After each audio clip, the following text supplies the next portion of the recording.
So quite a few years later, I graduated from university and wanted to do some volunteer work overseas. So I signed up for a 2-month stint over in Ghana, working on a Liberian refugee camp.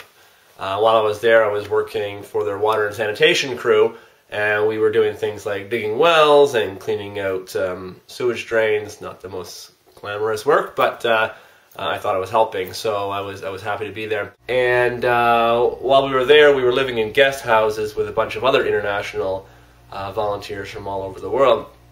And in the evenings, which we had to ourselves, we'd often walk up to the top of camp where they had a bunch of food stalls set up, where you could buy food from the local vendors. And one of the popular spots, I should say, was this vendor who became known as Mr. Beef. And Mr. Beef would serve chunks of meats on newspaper, hand it to you, and you got yourself a nice little dish for the evening. No, I've been there a few times before and had no incidents, but this one time I went up there and I started to seriously question whether Mr. Beef was Mr. Beef and not some other animal, Mr. Goat, Mr. I don't know what. Because shortly after I ate Mr. Beef's product, we were wandering back to the guest house with a couple other volunteers, my stomach started to react rather violently to my dinner. And immediately it became clear that this was going to be serious and this is going to be messy.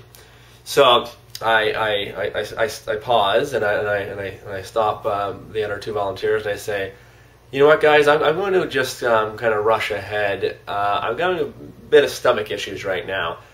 And for those travelers out there, that's actually code for, if you excuse me, I'm going to go poop myself. So I hurry down the dusty road back towards the guest house as fast as I am physically able to in my current predicament, without jarring anything loose.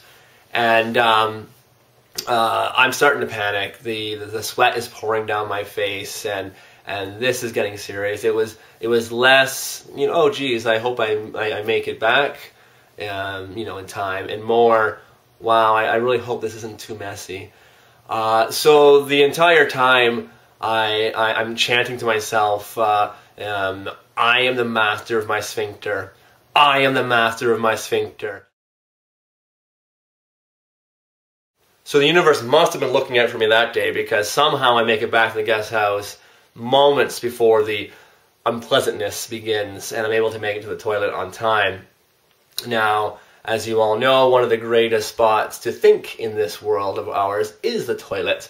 And while I was there, I got to think of a lot of different things. Certainly one for sure, like, what was Mr. Beef actually serving up, at a roadside stall? Because my goodness, whatever it was, my body did not appreciate it.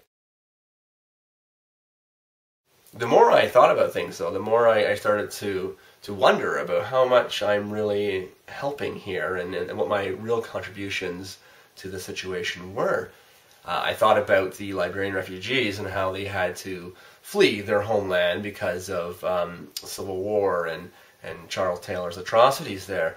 And one of the big contributing factors to that conflict was this idea of the blood diamonds, the diamond industry. These diamonds, these conflict diamonds, were shipped and sold in international markets all over the world. And many well-meaning people bought them and unwittingly help fund this terrible regime and the slaughter of thousands of people. And this got me thinking about other kinds of refugees, and one in particular is climate refugees. I'm hearing a lot about these days, and those are refugees who are feeling the brunt of climate change, whether it's droughts affecting their crops or scarcity of water or rising sea levels. More and more people are being forced from their homes due to climate change. And that got me thinking about how it's our lifestyles here in the developed world that are responsible for the vast majority of carbon emissions, and yet it's the most vulnerable, the poor, who are feeling the impact of climate change the most. So I think this idea of simple living and reducing consumption, it goes beyond just the personal gains of financial freedom and reduced clutter and those sorts of things, and it's about recognizing that there are global consequences to our everyday lifestyle choices, and how we all need to play a role in reducing our ecological footprint on this planet.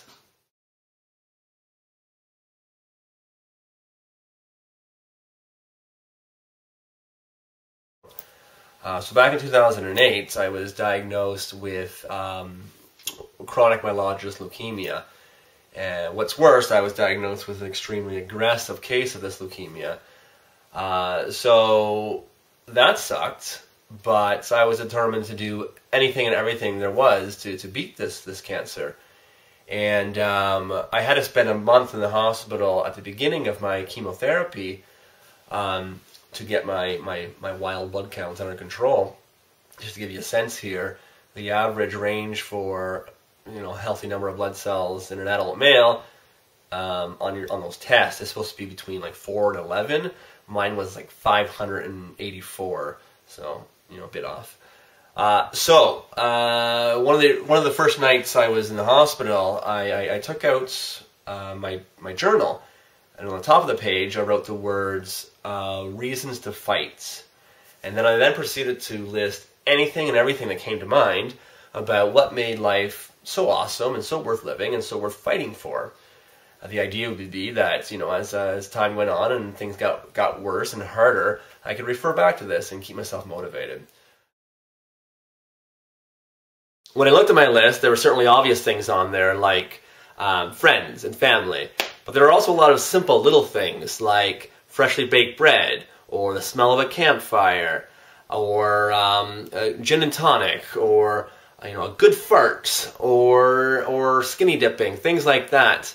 And what I also found interesting was how many experiential things were on the list. Things like camping with your friends, going to a wedding reception with your family, giving your girl flowers. These kind of things made the list as well. And finally, what I found interesting was what didn't make the list. Nowhere on my list were things like, a nice car, a big TV, a fancy house. None of these material measures of success that we put so much emphasis on made the cut at all.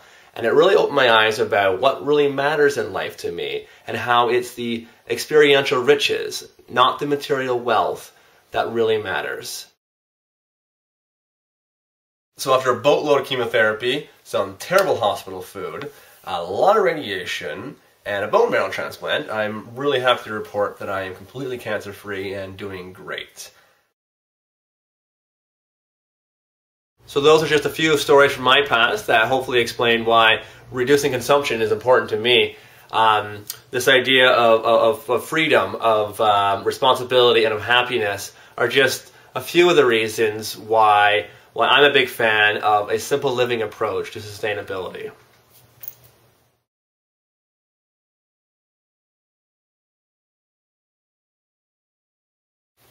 That'll do.